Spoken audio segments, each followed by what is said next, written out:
నాన్నగారు నాకు 10 పెన్నులు కావాలి. వెంటనే నాన్నగారు ఏమంటారు? 10 ఎందుకమ్మా అంటారు. నాన్నగారు నాకు 200 పుస్తకాలు కావాలి. 4-5 సరిపోవా? సరిపోతే కానీ నాన్నగారు ఏదో సరదాగా పక్కన పెట్టుకుందామని. అమ్మ నాకు ఒక 200 జతలు బట్టలు కావాలమ్మా పండక్కి. బట్టలు కొట్టి ఏమైనా పెట్టుకుంటావా సంక్రాంతికి? అమ్మ 200 జతలు ఎందుకు నీకు?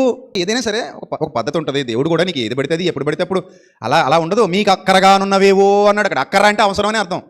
మీకు అక్కరగానున్నవేవో ఆయనకు తెలుసు. అందుకే ఏం తిందాం, ఏం తాగుదాం, ఏం ధరించుకుందాం అనవసరమైన చింత పెట్టుకోకండి. మీరు ఆయన నీతిని, ఆయన రాజ్యాన్ని మొదట వెతకండి. మీకు ఏది అవసరమో అది అక్కడ నుంచి శాంక్షన్ చేయగల సమర్థుడు. అది కూడా నువ్వు విశ్వాసి అయితే నీతిని, రాజ్యాన్ని వెతుకుతుంటే.